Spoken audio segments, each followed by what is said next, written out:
Africa Content TV.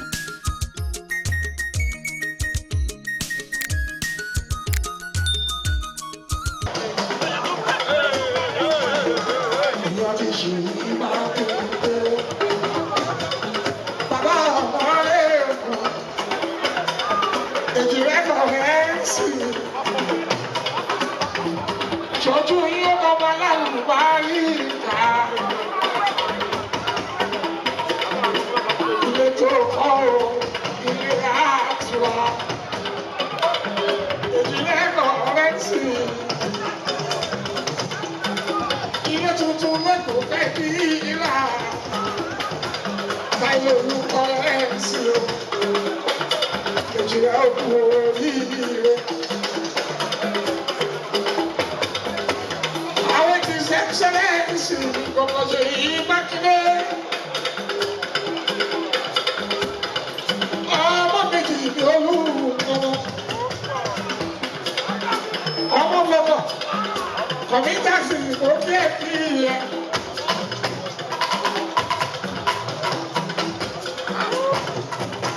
Táyọ̀ méjì rẹ̀, ó pẹ̀lú kọ̀mítàsì mi. Iṣẹ́ ọlọ́run wà débi bọ́ọ̀lù ọkọ̀.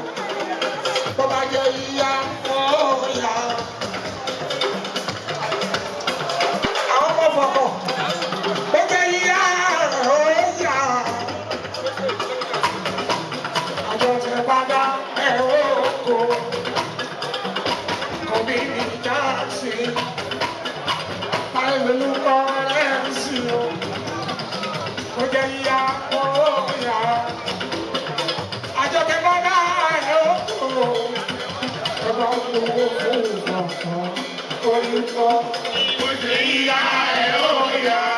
Ìjọba bí mo ṣe kí tó ẹ̀rọ oko. Láti owó bí ìdìbò orúkọ. Kọ̀mí jẹ́sì. Ọlọ́run ọba tó ṣẹlẹ̀.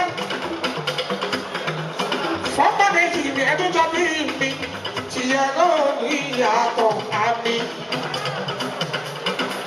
Bó bá jẹ ìyá rẹ̀ ó yá. Ràṣídẹ̀ yé. Gbogbo wa péjú torí ẹ̀. Ọmọ tìlé àìlè àdé. Ẹ̀ lọ́mọdé ọjọ́ wo. Àìlè máa ti dàgbà. Ó dúpẹ́ ọlọ́run. Àṣírí òbí tún máa ń rí lọ. Ikú òkè kẹta Àìlè lójú. Adé ní ibi ìgbé. Kàlẹ́ sórí ìkàkọ́.